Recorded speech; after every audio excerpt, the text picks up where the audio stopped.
sommes toujours à Saint-Paul-les-Dax, deuxième jour de ce magnifique salon, de ces magnifiques rencontres avec évidemment ce réseau magnifique, ce réseau mondial, rencontre des auteurs francophones. Et ben, je suis avec la grande créatrice, la maître du jeu, chère Sandrine Benetez. Comment? Non, je t'ai plus. Bonjour.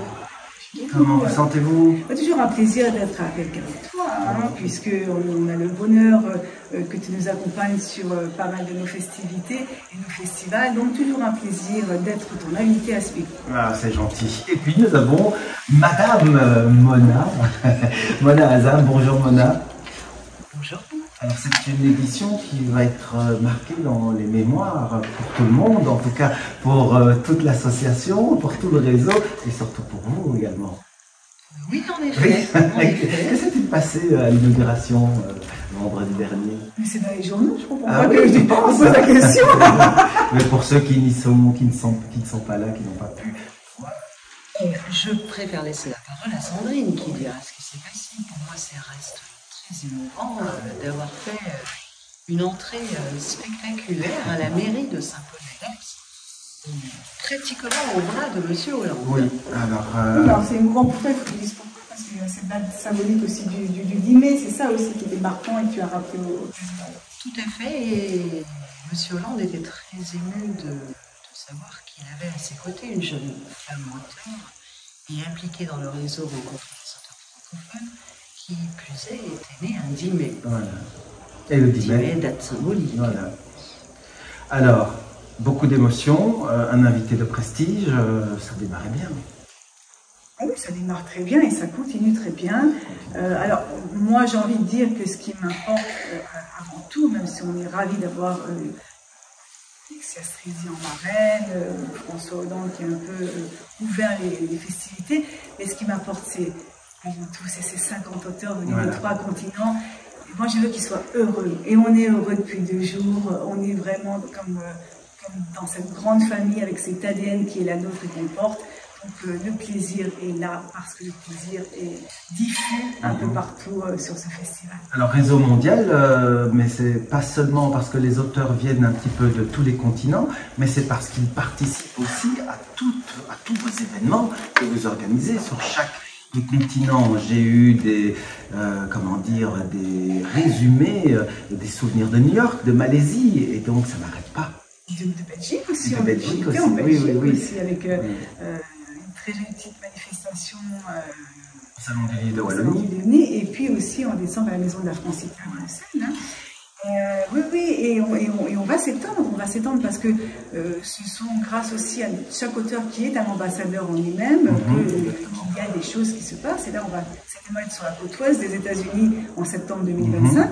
Grâce à une auteure de San Diego qui a dit pourquoi pas chez moi. Donc à force de dire pourquoi pas chez moi, on a été fouillé et on s'est dit ce serait bien chez toi. Et justement, Mona, vous êtes une de ces ambassadrices, vous gérez le réseau ici en France. Tout à fait. J'ai cet immense honneur que m'a fait Sandrine de participer de manière active à cette aventure humaine, parce que c'est de ça qu'il s'agit. Et le festival de Saint-Paul-les-Dax, c'est la première édition française, on va dire, mais la France est grande, très grande, et nous n'avons pas fini d'arpenter le territoire français. Il y a encore beaucoup de projets que vous allez mener. De nombreux projets, nous avons tellement de projets que je suis persuadée que ce réseau de rencontres des auteurs francophones va finir par devenir à l'image d'un pont qui va unir les uns et les autres de tous les côtés du monde. Quelles sont les réactions, chère Sandrine, des grandes maisons d'édition? Alors il y a déjà des grands noms qui vous soutiennent, Marc Lévy évidemment, on a aussi le nouveau concours, Alexandre Jardin, Yasmina Kadra. Et là ce sont des auteurs, mais avez-vous des approches, des contacts avec des grandes maisons d'édition? Comment voit le monde de l'édition votre réseau? Alors je dois dire mieux qu'au début, bien évidemment, puisque la plupart toutes les connexions se font par nos parrains, marraines et membres d'honneur, donc bien évidemment on nous répond. Ça reste encore un monde très cloisonné. Et alors j'ai envie de dire, il y a une maison d'édition, mais il y a des institutions. Et on commence juste. Alors il y a des institutions qui nous soutiennent depuis le début, comme pour moi la plus importante, l'Organisation internationale de la francophonie. Mais les autres institutions, c'est un peu, enfin, en tout cas c'est très français, je ne sais pas comment c'est en Belgique, c'est très français, fais tes preuves et on se parle après. Donc on va dire que les preuves sont faites aujourd'hui, donc les portes commencent à s'ouvrir petit à petit. Après j'ai appris des maisons d'édition qui demandent à leurs auteurs de ne pas s'inscrire chez nous. Et je trouve ça complètement dingue, parce que quelle est la concurrence entre une maison d'édition et ce réseau, si ce n'est que le réseau les fait rayonner au contraire. Exactement. Donc voilà, il y a ces petits égos, ces petites jalousies que je ne comprendrai jamais, parce que ce réseau, et tu le sais, c'est les bras ouverts à tous. Enfin, on sort, on est plus fort, on va plus loin, et je le pense sincèrement. On parle des maisons d'édition qui ont pignon sur rue, parce que vous avez énormément d'auteurs qui sont édités dans d'autres maisons d'édition peut-être plus petites, et qui ne font pas ombrage et qui ne demandent qu'à être connus. Et vous mettez justement focus, lumière sur ces auteurs et directement, indirectement sur ces maisons d'édition. Alors il y a quelque chose qui est vraiment formidable aussi dans ce réseau, parce que non seulement vous faites rencontrer, le mot rencontre est quand même très très important, vous faites rencontrer tous ces auteurs, mais vous les impliquez aussi dans des recueils, et c'est ça qui est formidable, parce que ce n'est pas seulement faire acte de présence dans les organisations, dans les événements qui sont magnifiques, mais c'est aussi les impliquer dans ce monde de l'édition, dans ce monde de l'écriture. Mona, vous avez déjà pratiqué cet exercice justement dans plusieurs recueils, dont Camus. Alors oui, c'est très important ce que tu dis, Bou, parce que participer à l'aventure des rencontres littéraires, c'est une chose, mais s'impliquer dans le réseau, c'est aussi participer de sa plume. Et participer de sa plume aux côtés d'autres auteurs du réseau, c'est bien la preuve qu'on est vraiment dans un esprit de famille.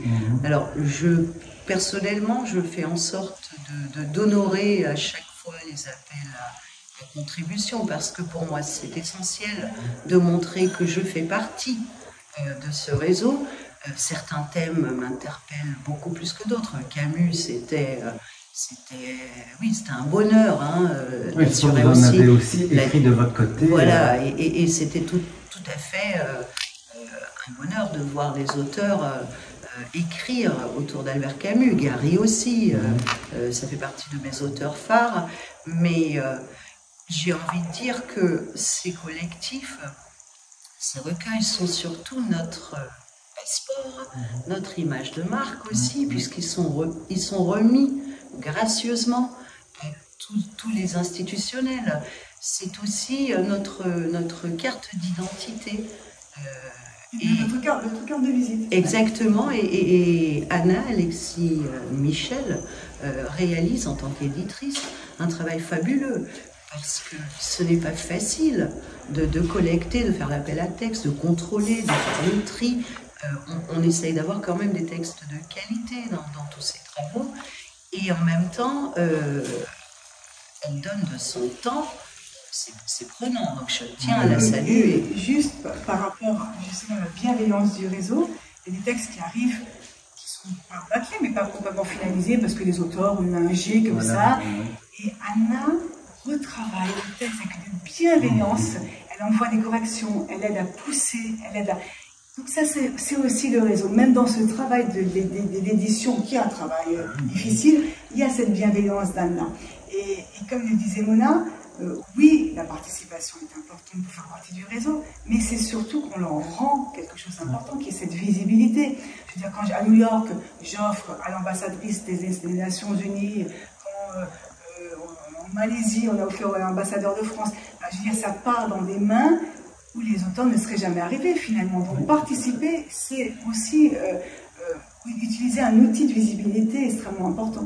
Oui, peut-être qu'un jour, et peut-être très proche, certains auteurs, certaines auteurs sont repris dans une grande maison d'édition prestigieuse qui vont peut-être accéder à... Parce que beaucoup rêvent d'être comme réalisé en tant qu'auteur, d'autres font ça par passion et ne pensent pas au lendemain, mais ce sera encore un prestige pour ça, raison, je pense. Alors, il y a aussi quelque chose de très beau au sein de ce réseau.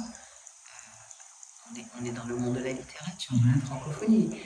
Ce qui est fabuleux, c'est que les auteurs se lisent entre eux. Oui, c'est magnifique. Et donc, on est aussi dans une aventure de transmission, de partage. Pas que de partage amicaux, je veux dire, mais de partage aussi intellectuel,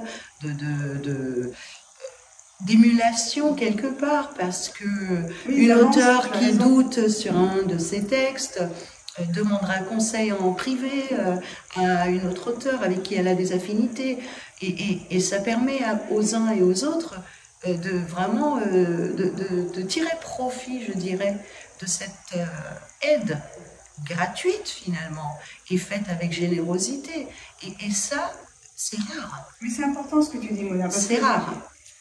Il y a des auteurs qui me disent constamment, c'est grâce au réseau que j'ai pu me réaliser. Je n'osais pas, et j'ai pu... Alors, au réseau, c'est justement à toutes ces rencontres, parce que ces auteurs, tout au long de l'année, ils se suivent sur les réseaux sociaux, ils font connaissance. Donc, quand ils se retrouvent comme ça pour la première fois, c'est comme quand tu revois un cousin de famille. Oh, Didier, oh, Sophie. Donc, il y a cette espèce de générosité d'ensemble. Et je vais te dire, bon, tout le monde n'est pas comme ça, mais finalement, tu as des auteurs qui passent, qui vont s'inscrire, qui ne vont pas jouer le jeu de par leur choix, puisque moi, je les invite tous à faire. Et puis donc, tu vois la différence au bout d'un an. Tu as ceux qui sont là, et qui sont là longtemps, avec toute leur bienveillance et toute leur volonté d'avancer, et puis ceux qui sont passés, qui n'ont pas bien compris le sens du réseau. C'est comme ça. Et je remarque deux choses, c'est cette fameuse réalisation de soi. On a eu l'exemple ici ce week-end des gens qui ont connu le réseau il y a 2-3 semaines et qui ont tout fait pour faire une publication, pour être présents aujourd'hui à Dax.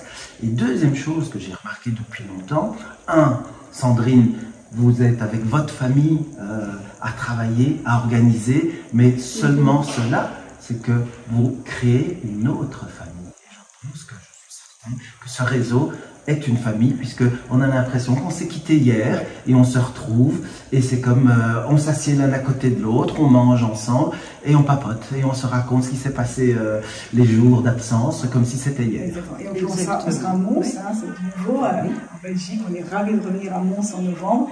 On sera un peu plus, c'est et comme dans toutes les familles, il y a des affinités qui se créent de manière un peu plus intime, je dirais. Certains sont devenus des amis, moi je parle pour ma part, des amis très proches, des personnes vers qui je vais aller. Sandrine est devenue pratiquement une sœur pour moi. Hein. On n'a pas encore organisé notre premier mariage. Exactement.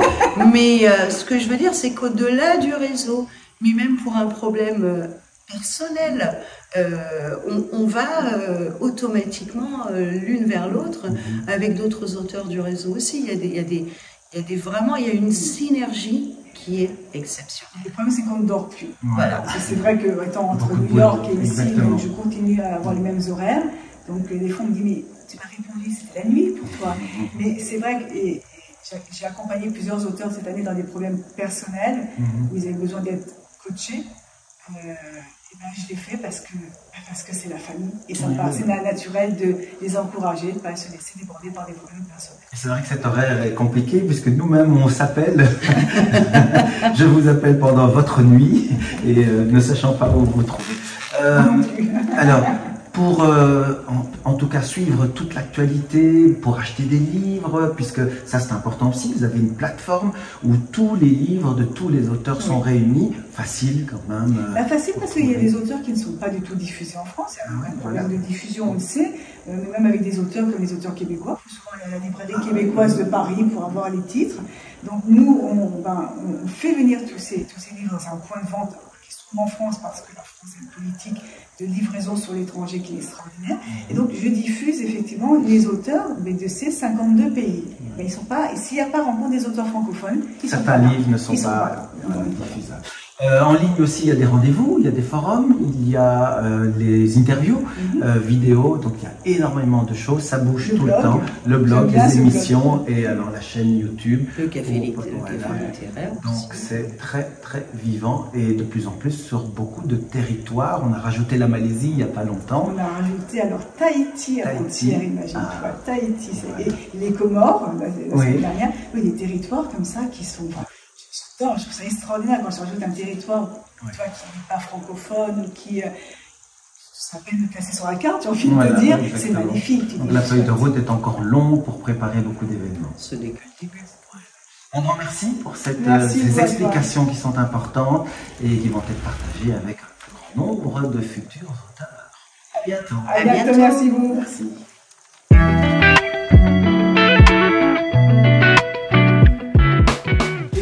Voilà bientôt à la fin de ce formidable événement, ces rencontres d'auteurs francophones, le réseau mondial qui regroupe beaucoup d'auteurs, mais qui a aussi des parrains, des marraines. Et aujourd'hui, la marraine de tout ce week-end ici à Saint-Paul-les-Dax, c'est Alexia Stresi. Bonjour. Bonjour. Bienvenue.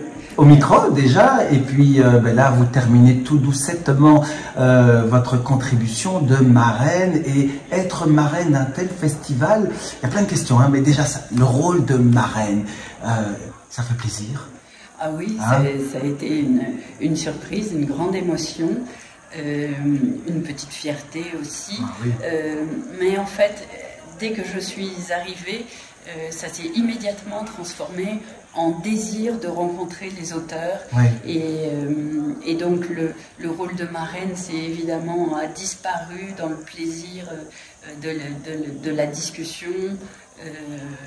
On vit tous les mêmes choses, quel que soit le pays d'origine, quelle que soit la langue dans laquelle on écrit, quelle que soit la diversité des parcours. Et ce qui est formidable dans ces rencontres, c'est justement de mesurer à quel point nous avons tant en commun.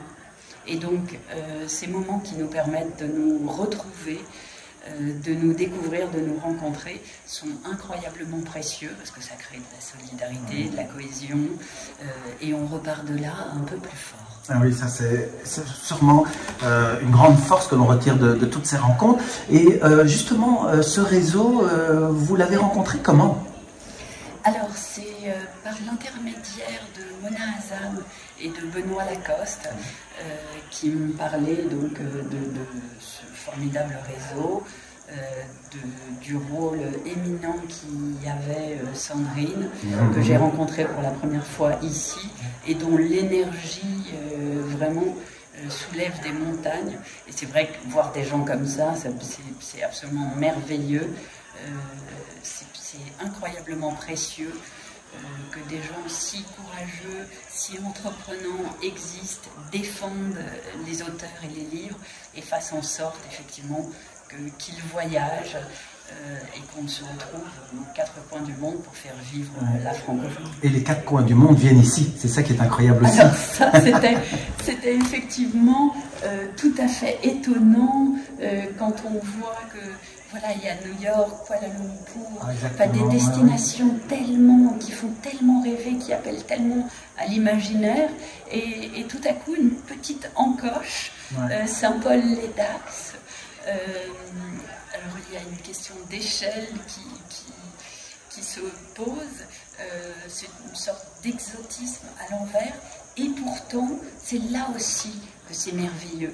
C'est-à-dire qu'il ne s'agit pas d'aller seulement dans des mégalopoles, dans des capitales. Il y a aussi des petits territoires qui ne demandent qu'à être réveillés, soulevés de terre par l'arrivée tellement enthousiasmante de cette horde d'auteurs généreux. Donc, je trouve formidable. Et vous l'évoquiez, il ne faut pas être dans une grande ville, il y a du monde ici. On est dans une petite encoche peut-être, mais du monde, des gens intéressés, et les auteurs ne s'ennuient pas pendant le week-end. Non, il y a eu...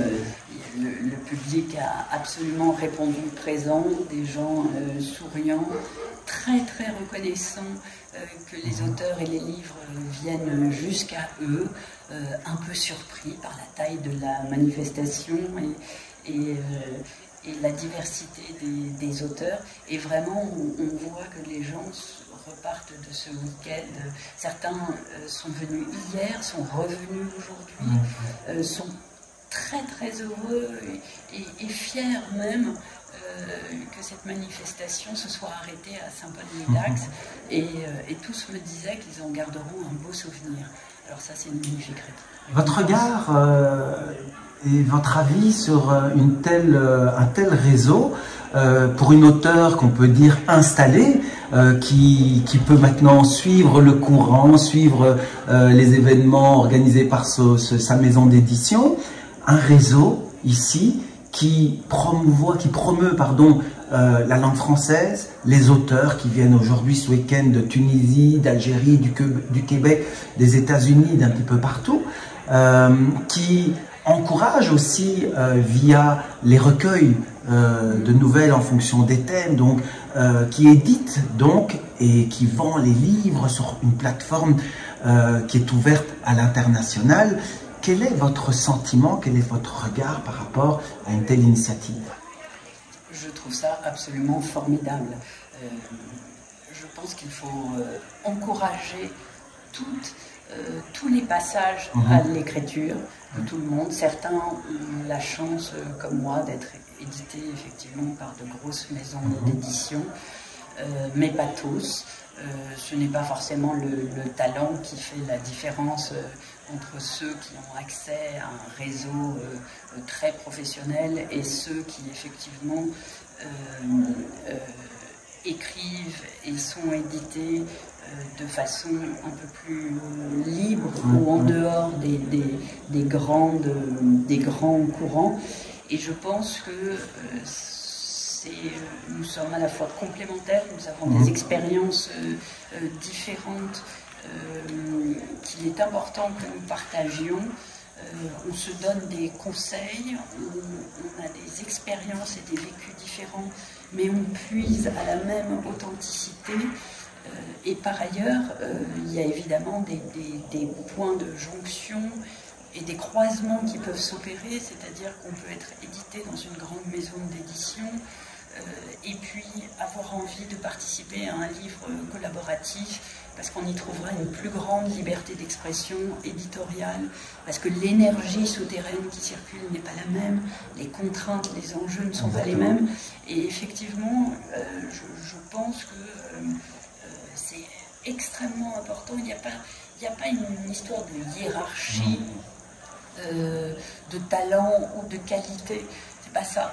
C'est simplement des dispositifs qui conviennent mieux à certains, ou mieux à d'autres, à des moments de la vie, à des moments de sa carrière.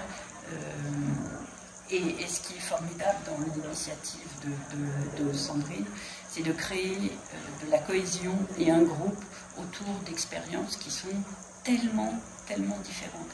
Et en fait, en croisant nos expériences, en nous rencontrant, nous nous rendons compte à quel point en fait nous avons en commun l'opiniâtreté, la volonté farouche de raconter des histoires, d'écrire des livres et de tendre la main vers un lecteur hypothétique qui là dans ces manifestations, dans ces week-ends-là s'incarne, est face à nous.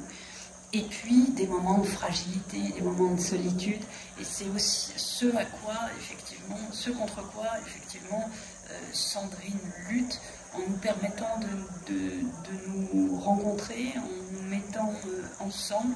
Et c'est vrai qu'ensemble on est plus fort. Actrice, scénariste, vous venez du monde de l'image, et qu'est-ce qui vous a amené à l'écriture du roman? Puisque scénariste, actrice, vous lisez, vous apprenez des textes, vous allez vous diriger vers la scénographie, vous écrivez, c'est pas le même type d'écriture. Non, c'est pas le même type d'écriture du tout. J'ai toujours eu envie de raconter des histoires. Je fais partie de ces gens qui ont eu, je sais pas, une sorte de révélation, je sais pas comment il faut en parler. Quand j'étais toute petite, en fait, je voulais, c'est le premier métier que j'ai voulu faire, c'était écrivain. Je disais, toute petite écriveuse d'histoire.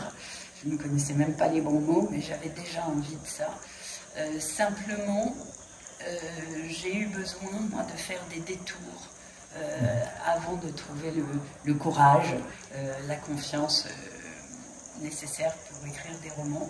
Et donc, comédienne, ça m'a permis de mieux comprendre, en l'incarnant, ce qu'était un personnage. Donc, j'ai fait ça pendant de longues années. Et puis, scénariste, là, on construit une histoire, et ce n'est pas tant la langue qui compte le plus que la tension, l'articulation de l'action, bref, vraiment la construction de la dramaturgie. Et en fait, ça a été mon école de la vie à moi, et ces deux choses-là, le personnage plus la construction d'une histoire, auquel j'ai consacré 15 ans de ma vie professionnelle, m'ont amené, sans plus que la question du courage se pose, m'ont amené presque naturellement à la forme romanesque, parce que j'avais l'impression, peut-être pas de maîtriser, mais de m'être vraiment approché le plus près possible des histoires, des grandes histoires. Et tout à coup, la forme du roman me proposait un espace d'une plus grande liberté. Voilà. Qu'est-ce que vous avez envie, au-delà de raconter ces formidables histoires, quels sont les messages que vous aimeriez que les lecteurs, les lectrices retiennent une fois qu'ils ont eu vos histoires entre les mains? Alors, c'est une belle question. Je suis... Il y a plusieurs questions qui m'intéressent beaucoup et dont je me rends compte en ayant écrit trois romans, que j'y reviens toujours, même si je la traite sous des dehors très différents chaque fois. C'est, quelles que soient les conditions de départ, on peut essayer de trouver en soi la force de dépasser les contraintes, les déterminismes, pour devenir vraiment qui on a envie d'être. Voilà. Et quand je dis, quelles que soient les contraintes de départ, quelles que soient les blessures, je crois qu'il y a des guérisons possibles. Je crois et je défends l'idée de résilience. C'est, je crois, ce que je m'attache à raconter avec ces vies, ces destinées que je raconte dans mes livres. En général, il y a des choses violentes, des choses traumatisantes qui frappent mes héros, qui mettent à un moment donné un genou à terre, et moi, dans le roman, je les regarde se relever. Et je crois que c'est vraiment ce message-là qui est un message de courage, sans doute, et aussi un message d'espoir que j'ai envie de transmettre. Ah bien voilà, quel magnifique message. En tout cas, merci beaucoup Alexia, et ravi d'avoir fait cette petite papote avec vous, et on se retrouve très prochainement. À bientôt. À bientôt.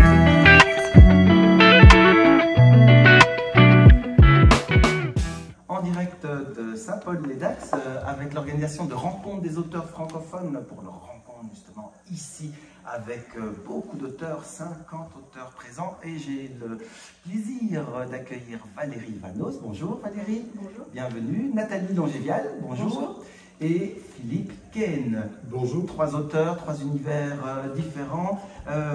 Cher Philippe, on va commencer par le seul homme de la table, qui va chauffer sa voix.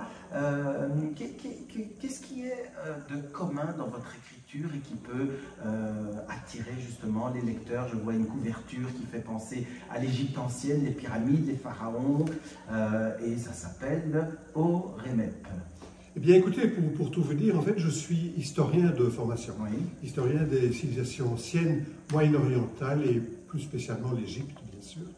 Alors j'ai choisi le roman et même dans ce cas-ci le thriller, parce que c'est un véhicule convivial et qui permet d'apprendre des tas de choses de manière ludique. Et je crois, moi-même j'aime ça, et puis je crois que le public également, puisque j'ai des lecteurs qui commencent à 12 ans, voilà, des gens qui sont vraiment très intéressés par l'Égypte antique, qui sont de grands lecteurs, évidemment, à cet âge-là. Et pour parler de ce livre, il est enseigné dans certains lycées français, donc à l'étranger. Vous, comme historien, c'est un kiff de basculer dans le roman avec toutes vos connaissances d'historien? Oui, parce que ça permet, disons, de donner vie aux personnages. Hein, donc il y a un journaliste qui m'a dit que j'avais décroché mes personnages des murs des temples pour leur redonner vie. Et c'est exactement ce que je voulais faire. Donc ce sont des personnages qui sont faits de chair et de sang. Alors, chère Valérie, vous apportez le ciel bleu comme une chaîne, et on a de la chance, ce week-end, il va faire beau. Et vous nous emmenez où? Vous emmenez vos lecteurs dans quel univers? Sous un ciel bleu, mais qui est en fait très très sombre, parce que ça se passe à Aix-en-Provence, mais c'est l'histoire de femmes qui sont dans le temps d'une garde à vue de 48 heures, donc le ciel n'est pas toujours très brillant en garde à vue. Il est bleu à l'extérieur. Il est bleu à l'extérieur, mais toutes les deux, l'avocat de commis d'office et la femme qui est placée en garde à vue, ont finalement un point commun qui va se révéler, qui est une quête universelle, qui est de chercher sa place et peut-être un peu se raconter des histoires pour la trouver. Et puis on voyage encore, on nous donne rendez-vous, chère Nathalie Longival, à Eyo. Dites-nous où ça se trouve. Oui, alors Eyo est un village fictif du Pays Basque, pas très loin d'ici, où c'est un village un petit peu particulier parce qu'il a été abandonné pendant plusieurs années dans le projet de construction d'un barrage hydroélectrique, et puis finalement ça ne s'est pas fait, et donc petit à petit les gens l'ont réinvesti, et Rendez-vous à Eyo questionne l'intime, questionne qu'est-ce qui fait une famille, est-ce que quand nos enfants sont adultes, ils sont toujours nos enfants, est-ce qu'on est toujours leurs parents, ou est-ce qu'il y a autre chose qui se passe dans la famille. Voilà. Chère Valérie, que pouvez-vous dire justement de manière profonde, émotionnelle, sur ce type justement d'événement qu'organise Rencontre des auteurs francophones? Au-delà de l'aspect rencontre avec les lecteurs, qui est extrêmement important pour un écrivain, c'est aussi tout cet événement festif, de solidarité aussi entre auteurs, la possibilité de se rencontrer, d'échanger, de parler une même langue avec des cultures différentes, des approches différentes. Et donc je trouve ça extrêmement riche et touchant. Et puis on se connaît à distance, souvent par les réseaux sociaux. Et ça permet d'avoir une rencontre physique. Et c'est étonnant, joyeux, très agréable. Et vous, cher Philippe, justement, dans ce cadre-là, de rentrer dans cette grande famille, vous y êtes arrivé comment? Et écoutez, moi, je suis tombé dedans quand j'étais petit, comme on dit. Donc, j'étais féru des mythes de la civilisation grecque et puis latine. Et puis, tout ça m'a nourri énormément. J'ai beaucoup voyagé dans ma vie aussi. J'ai fait très, très nombreux voyages dans tout le Moyen-Orient. Et la rencontre ici, justement, avec l'organisation, elle s'est faite comment? Eh bien, j'ai rencontré Sandrine un petit peu par hasard. Et puis, je vais dire... on ne sait plus tout de suite, voilà, sa démarche était vraiment extrêmement conviviale et j'ai pu me réaliser aussi à travers cette rencontre véritablement. Donc, Nathalie, ça vous apporte quoi justement d'être encouragée dans votre écriture, dans ces démarches de rencontrer les lecteurs grâce à Rencontre des auteurs francophones? C'est très important, comme l'ont dit Philippe et Valérie. Moi, c'est la première fois que je participe à un salon et un festival comme ça, de cette plateforme, je ne sais pas si on peut dire plateforme, association, voilà. Et je trouve que... Ce réseau, c'est ça.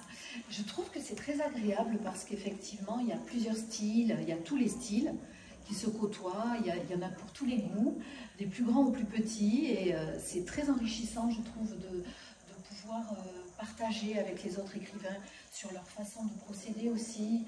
Voilà, je trouve que c'est très enrichissant. Quel est, chère Valérie, les messages ou l'un des messages que vous aimeriez bien véhiculer à travers votre écriture? Moi, je parle beaucoup, c'est mon troisième roman, et c'est vrai que je parle beaucoup de la question de la place dans la société, des questions intimes, des questions personnelles face souvent aux injonctions sociales. Donc c'est surtout, c'est quelque chose qui est assez récurrent dans mes livres et qui finalement, je crois, touche. Et c'est ce que je souhaite, c'est vraiment toucher en s'apercevant que finalement on a tous les mêmes préoccupations, la même quête, mais qu'on vit chacun de manière différente et singulière. Chère Nathalie, quelle serait la partie, si vous vous souvenez, la partie la plus difficile dans votre roman, celle qui vous a donné un peu de fil à retordre pour l'écriture? Peut-être ce qu'on appelle, nous, en tant qu'écrivain, le ventre mou. Voilà, où on a installé les personnages, on a installé le lieu, on voit bien comment l'intrigue se développe. On a la fin, on sait comment ça va se terminer, et au milieu, on a une espèce de chose qu'il faut faire vivre, qu'il faut faire vibrer. Et c'est ça, peut-être, c'est là où moi personnellement, je perds le plus de temps parce que je reviens pour justement que ce ne soit pas trop mou. Philippe, justement, vous êtes dans un univers qui est déjà très très riche, vous l'utilisez, et vous devez encore aussi, la puissance du roman, vous pouvez mettre en scène vos personnages, même si ce sont des personnages historiques qui ont vécu, mais d'où vous viennent alors justement cette imagination, cette inspiration? Est-ce que vous vous basez aussi sur d'autres lectures? Vous avez des modèles d'écriture, des modèles d'auteurs? Écoutez, je vais vous dire que, de par ma formation, j'écoute mes personnages. Oui. Je me mets véritablement à leur écoute, je vis avec eux, et ils me parlent. Donc je les vois, je les ai sous les yeux, et puis les scènes s'enchaînent, et ce que je veux faire justement, c'est leur laisser cette vie qu'ils ont eue jadis, et qu'ils retrouvent. Quand vous écrivez, vous êtes assis à votre bureau, quelle serait ou quelle est votre drogue préférée? Écoutez, c'est le café.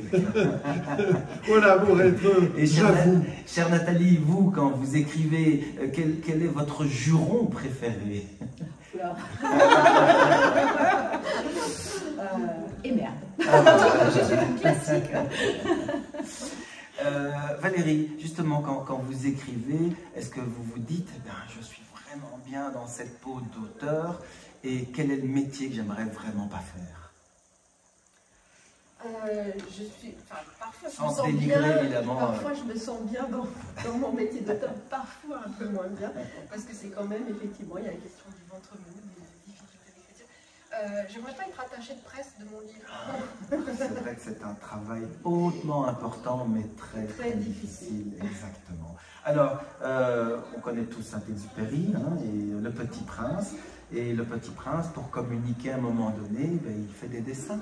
Et donc, je vais vous demander de dessiner émotionnellement un mouton qui va peut-être refléter ce que vous allez vivre tout ce week-end. Et vous avez des couleurs qui reflètent aussi ce premier réseau littéraire francophone mondial. Nous allons avoir les anneaux de l'olympisme dans quelques jours qui vont apparaître dans toutes les télévisions du monde entier. N'hésitez pas. Faites rayonner justement Rencontre des auteurs francophones par votre inspiration du moment et avec plein de couleurs. Et en tout cas, je vous dis déjà un grand merci. À bientôt.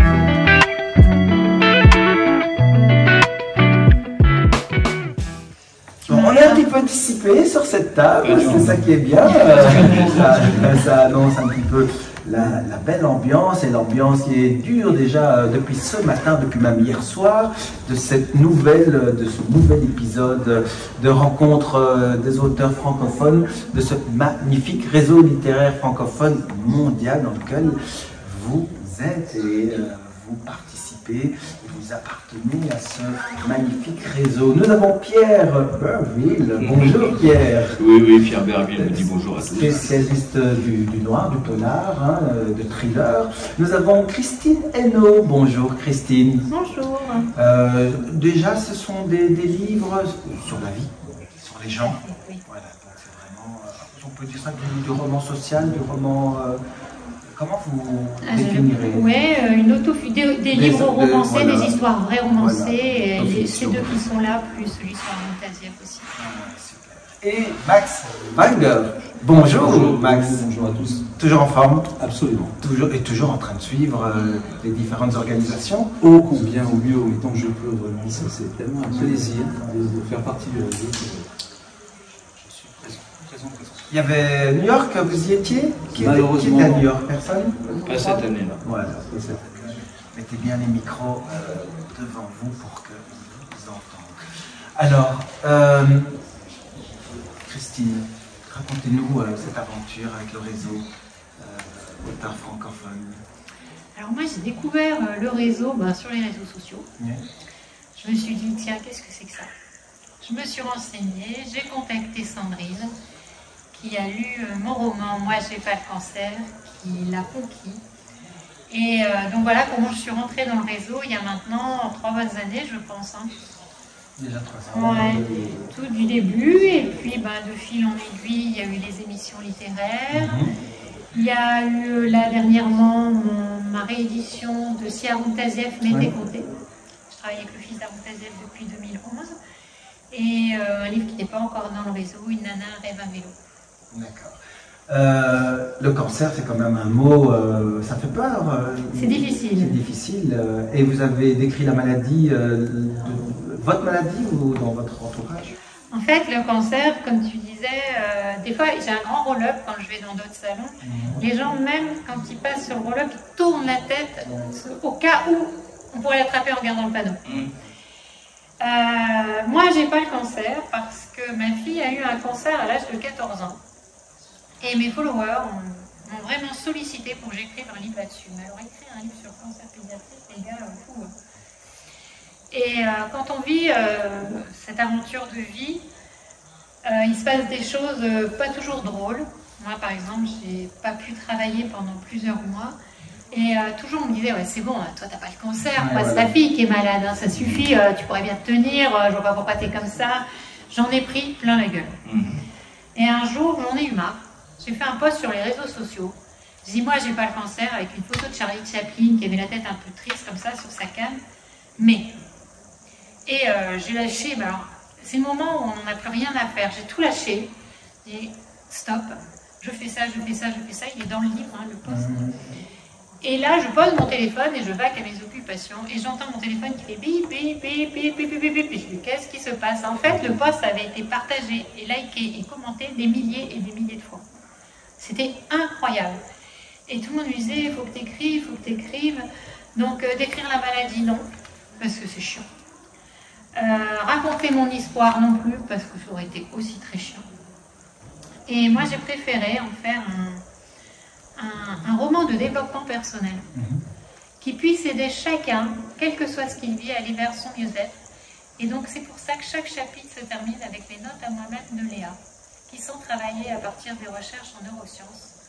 Comment, quel que soit ce qu'on vit, on peut reprogrammer son cerveau pour aller vers son mieux-être et apprendre à danser sous la pluie. Ça, c'est un magnifique message que vous partagez, que vous allez transmettre à tous vos lecteurs et lectrices. Comment se comporte la ville des ânes, cher Pierre?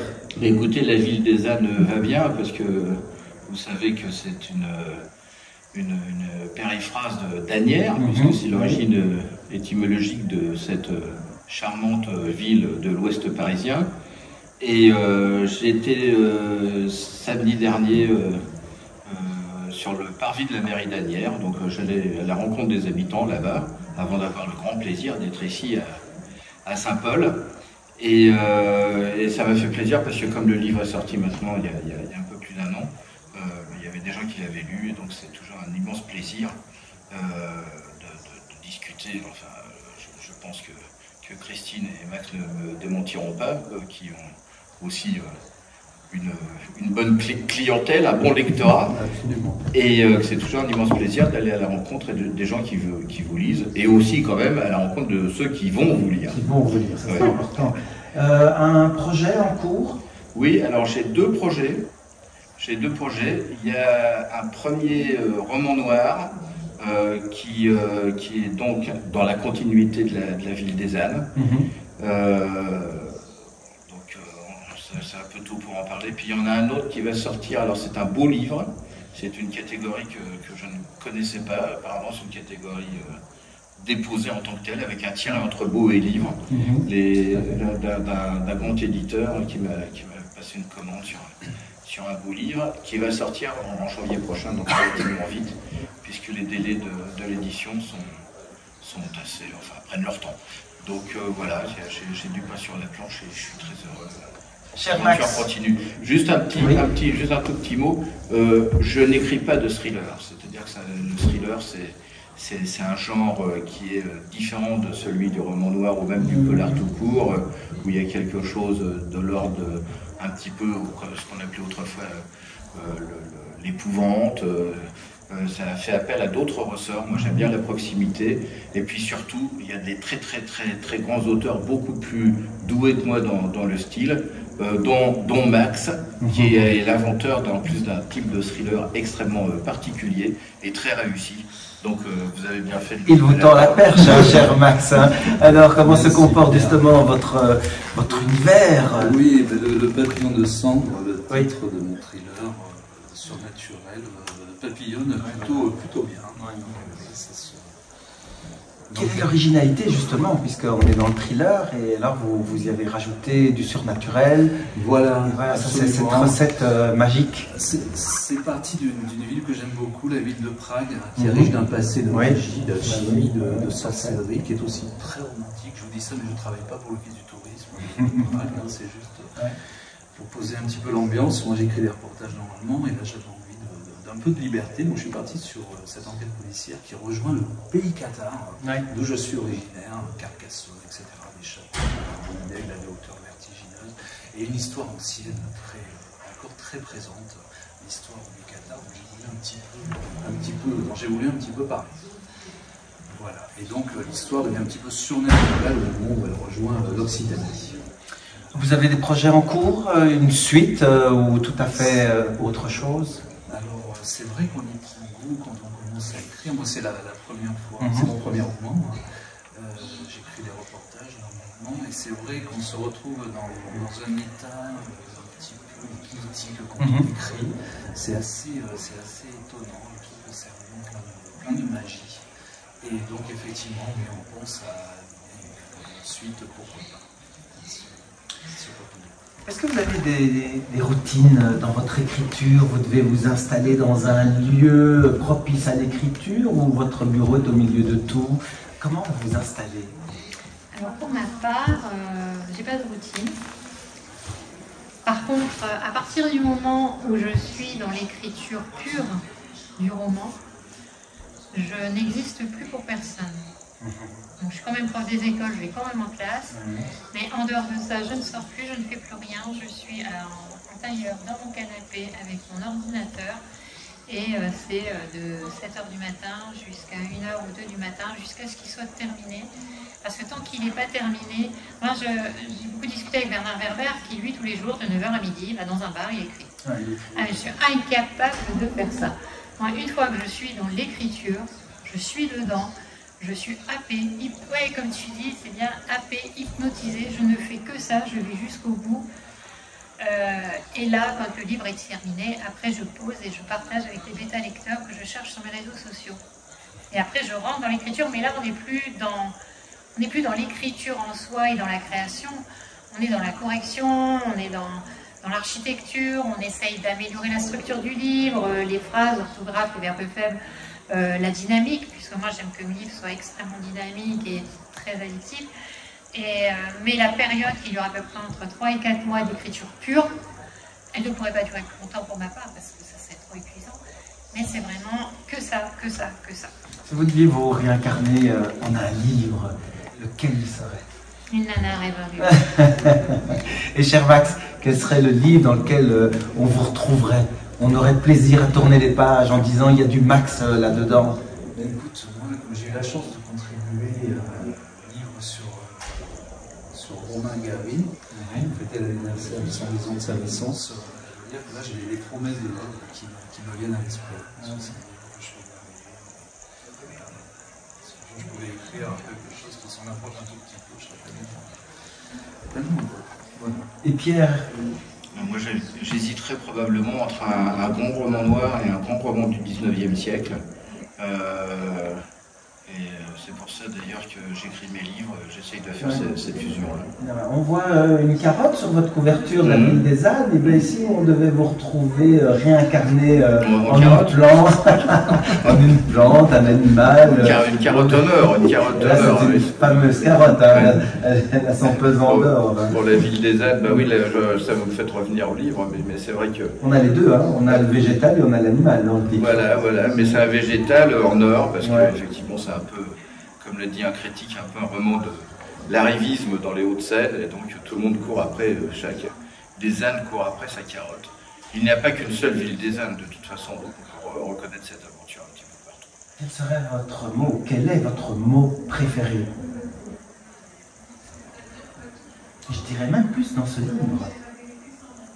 Dans ce livre, le mot, je sais pas, ça c'est une question à laquelle je ne sais pas répondre. Vous aimez bien entendre. J'aime bien justement découvrir des nouveaux mots, changer de mots, m'étonner à sortir de mon esprit, de mon inconscient avec un mot que je n'ai jamais utilisé avant, par exemple. C'est magnifique les mots précieux. Mais d'un autre côté, comme disait Queneau, on n'est pas là pour emmerder les populations, il faut rester accessible tout le temps et divertissant tout le temps. Accessible, divertissant, voilà deux jolis mots. Quelle est votre drogue préférée quand vous écrivez? Ma drogue préférée, alors c'est la tranquillité. Là, je rejoins Christine. Effectivement, là, la tranquillité. Alors, moi, je suis très très laborieux en plus. Et puis je crois surtout que pour moi, l'écriture, et ça n'engage que moi, c'est un aller-retour permanent entre ce que la vie présente de divertissant ou d'enthousiasmant, et puis d'en faire la relation dans ses livres. Donc c'est très difficile pour moi de m'astreindre à des disciplines, et surtout d'astreindre mon entourage à des disciplines où je me retire dans ma tour d'ivoire. Je n'arrive pas à le faire. Et j'ai besoin de la vie, j'ai besoin de sortir, j'ai besoin de rencontrer, j'ai besoin de réfléchir ou de rêvasser en dehors même de l'acte de l'écriture pour pouvoir nourrir mes livres.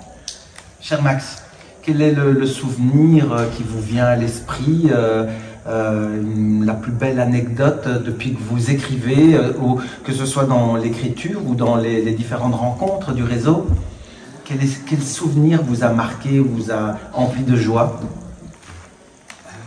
C'est difficile, mais c'est vrai qu'il y a des souvenirs quand on rentre au réseau, on en construit plein, on en crée plein. Chaque fois que je participe, à chaque fois, voilà, des nouveaux souvenirs qui ne cessent d'arriver, voilà, des rencontres absolument fabuleuses. Voilà, la rencontre entre Pierre. Vraiment, c'est Sandrine, voilà,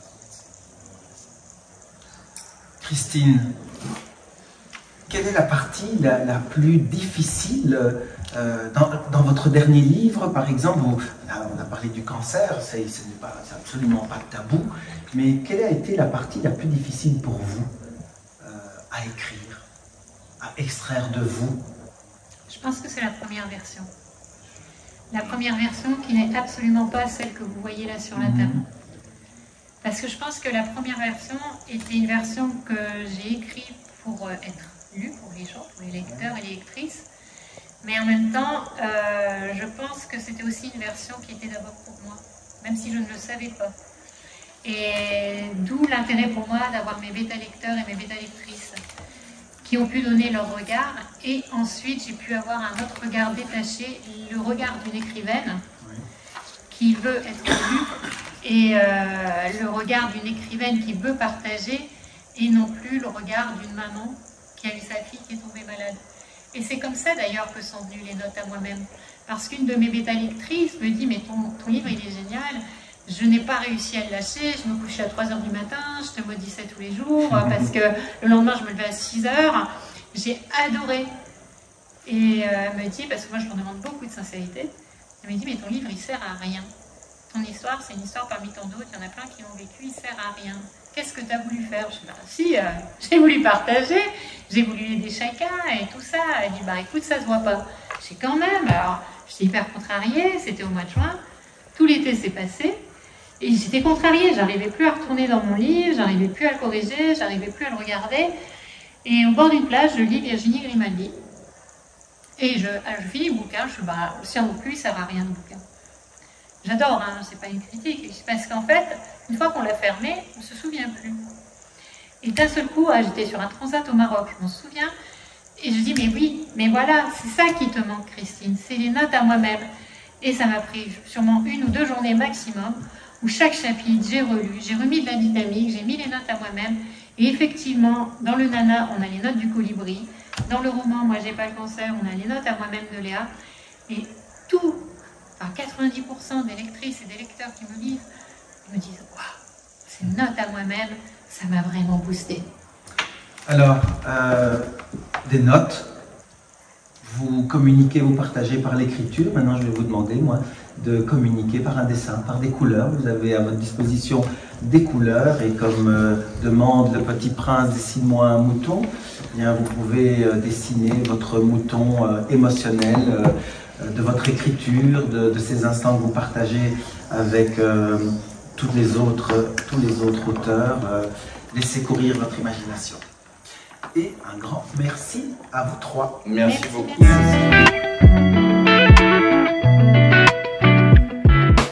Bonjour Sadia Tapti. Oui, c'est ça. Bonjour. Sadia Tapti. Bienvenue. Leïla Amouten. Bonjour. Bonjour, bienvenue. Et Agnès Castera. Bonjour. Alors, première question. Quel lien pourrait-on tisser entre vous 3, mesdames les auteurs? Le français. Déjà. Le français, absolument. Oui. Et puis, la sympathie qui règne automatiquement entre auteurs. Nous sommes auteurs toutes les 3. Auteurs avec eux. Parce que moi, je ne dis pas autrice, je dis auteur. Oui, voilà. Avec eux. Et Sadia, quel lien vous vient comme ça depuis toute cette journée que vous avez pu tisser peut-être avec certaines auteurs? Pour nous, c'était très important. Pour nous, c'était très important. On représente l'Algérie. Hein? Alors, quand vous dites nous, vous et vous et Leïla. Moi et Leïla. Oui. Et comme Agnès vient d'Haïti, on s'est tout de suite entendu. Est-ce le soleil? Est-ce que c'est la sympathie des auteurs francophones? Je rajoute. Et Leïla? Les combats. Quels sont les combats? Les combats pour la liberté. Pour la liberté. Des choses qui nous prennent des tripes et que nous partageons en réalité. C'est déjà une certaine liberté de pouvoir écrire dans des pays où la censure n'existe quasi pas. Et l'écriture, c'est la liberté. Absolument, absolument. Alors, dans quel voyage vous nous invitez, chère Agnès? Eh bien, moi, j'écris en français, mais mon pays, c'est Haïti, c'est là que j'ai grandi, c'est là que j'ai été éduquée. Donc, toutes mes scènes sont décrites en Haïti, mes histoires se passent en Haïti, et mes personnages sont haïtiens, mais les sentiments étant universels. Oui. Mes livres peuvent être lus par tous ceux qui parlent français. Oui. Et alors, en voyage, c'est magnifique, en fait, déjà avec le réseau, hein, ce réseau qui est mondial, hein, c'est pas pour rien, francophone. Haïti, l'Algérie, on vient de New York, il y a la Malaisie, il y a des... Ça vous... Quelle fibre vous titille quand vous entendez... vous avez déjà fait le trajet jusqu'ici, jusqu'à Saint-Paul-les-Dax. Est-ce que vous êtes attiré par toutes ces organisations, d'aller à New York, d'aller peut-être en Malaisie, Leïla? En ce qui concerne... Bon, c'est pas tant l'intérêt du voyage, mais c'est un voyage intellectuel d'abord, qui est effectivement un voyage de partage, c'est sûr, mais aussi un partage indéfinissable à la fois indéfinissable et définissable. Dans la mesure où, bon, on partage une langue, certes, mais on partage, comme nous l'avons dit tout à l'heure, des combats, mais aussi une dimension de la littérature, c'est-à-dire de quelque chose qui est connu, mais pas complètement illimité. Qu'est-ce qu'on retrouve dans vos écrits? Qu'est-ce que vous partagez? Nous emmenez où? Eh bien, là, c'est surtout l'histoire de mon pays.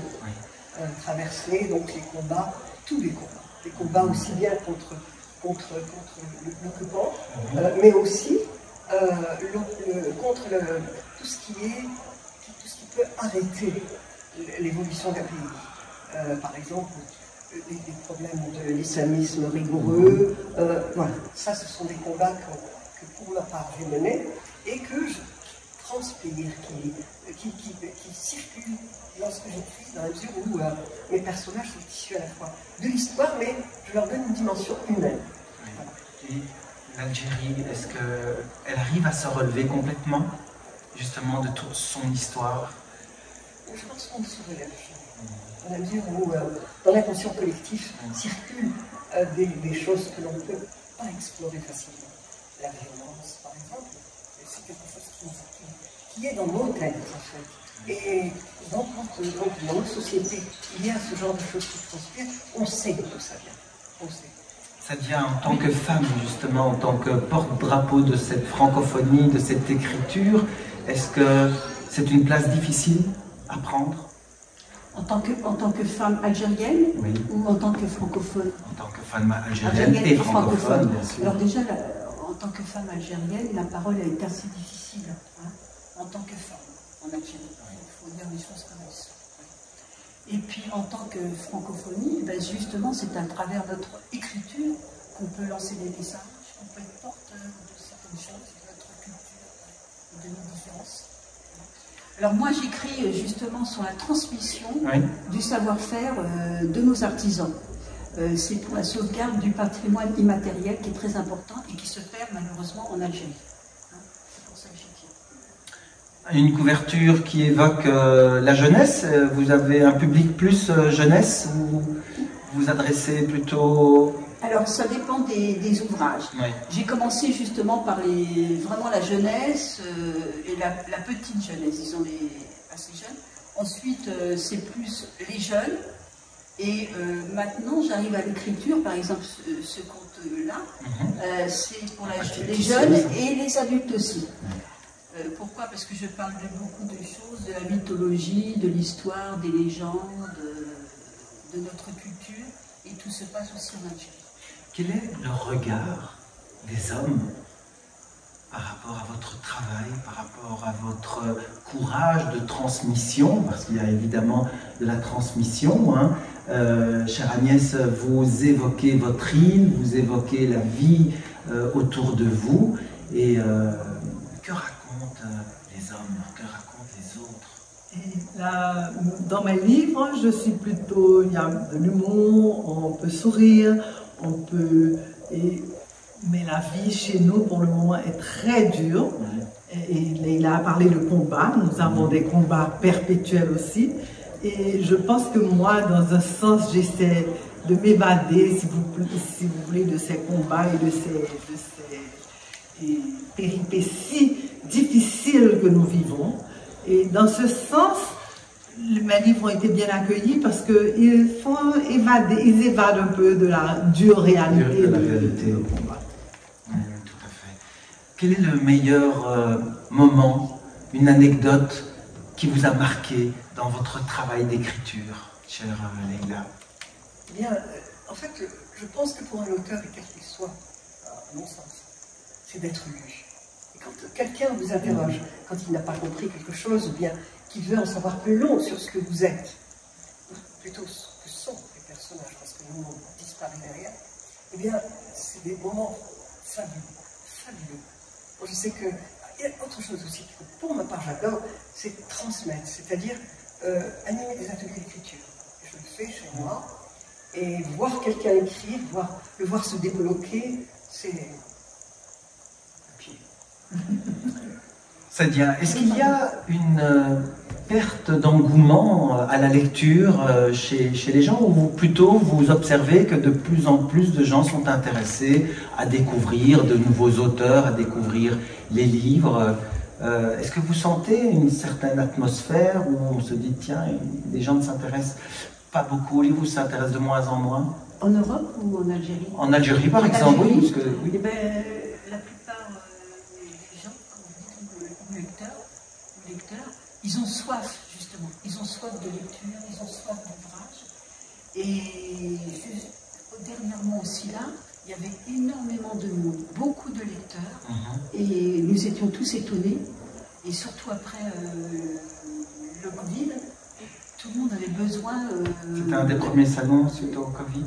Non, celui-là, alors, le deuxième, voilà, le deuxième. Ouais, donc un des premiers. Voilà, un des premiers. Comment êtes-vous arrivé ici, dans Rencontre des auteurs francophones, dans ce magnifique réseau? Je suppose par les réseaux sociaux, sans doute. Quelle a été votre rencontre avec Sandrine Verès? Avec Sandrine. Eh bien, moi, je vis à Miami. Oui. Et je suis membre de Miami Accueil et qui a voulu aller à la recherche d'auteurs francophones et basés à Miami pour faire une vente signature de livres francophones à Miami. Et j'ai été contactée, j'ai présenté mon livre et une de ces dames m'a dit: ah, mais je vais te mettre en contact avec quelqu'un parce que ton livre parce que les livres publiés en Miami qu'on avait trouvés à Miami Accueil étaient des livres techniques, n'étaient pas des romans ou de la littérature de diversion.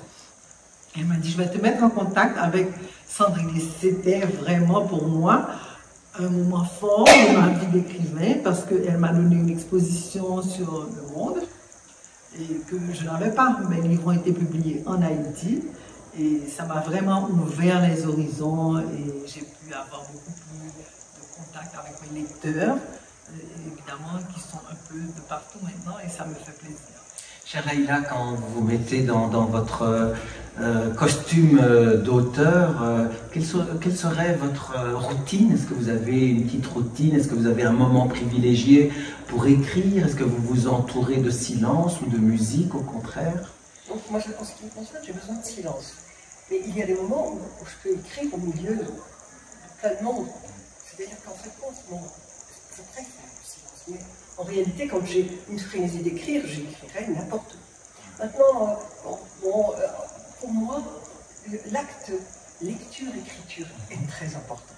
C'est-à-dire qu'il y a des livres qui m'ont tellement ébranlé que j'avais envie de, non pas d'écrire la même chose, bien entendu, mais d'aller de plus loin, ou moins loin, ou en tout cas, le livre a joué un rôle dans mon écriture. Quel est le titre qui vous revient en mémoire, ou l'auteur? Par exemple, bon, j'adore Faulkner, bien sûr, mais j'aime aussi...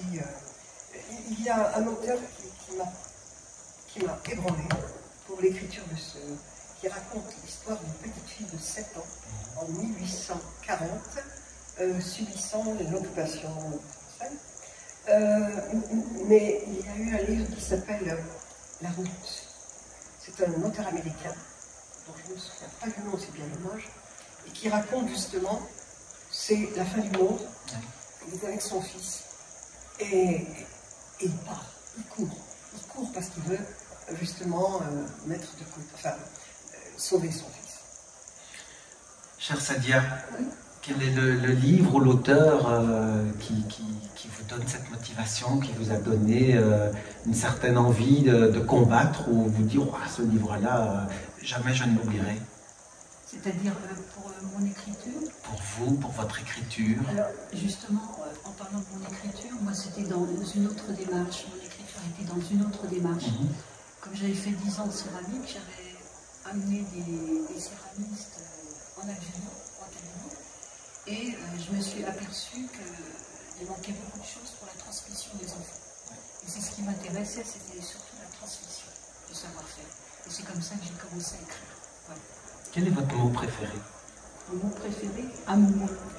Leïla, quel est votre mot préféré? Je sais pas, j'en ai tellement en fait, je sais pas. Allez, vous pouvez en choisir 2. Je peux en choisir 2? Eh bien, je choisirais moi aussi amour, oui. Fille. Fille. C'est le combat. Merci. Chère Agnès. Amour, joie. Et quel serait le plus beau bruit que vous aimeriez écouter? Oh, le murmure d'un ruisseau. Oui. Leïla, quel est le plus beau son que vous aimeriez écouter? Un enfant qui rit, un bébé comme ça. Ah, j'adore ça. Et Sadia? Eh bien, moi, c'est les gouttes d'eau. C'est les gouttes d'eau dans une nappe d'eau. Un lac, une rivière. En tout cas, un grand merci pour cette papote, parce qu'il y a eu beaucoup de petits messages que l'on va partager avec les auditrices et les auditeurs, et en tout cas les lecteurs et les lectrices vont apprécier vos écritures, vos mots. Et pour terminer, je vais vous demander justement de vous exprimer autrement que par les mots. Vous allez dessiner une émotion, comme le petit prince qui demande de dessiner un mouton. Eh bien, vous allez nous dessiner votre mouton émotionnel du moment avec toutes les couleurs qui sont à votre disposition. Et je vous remercie infiniment pour ce partage.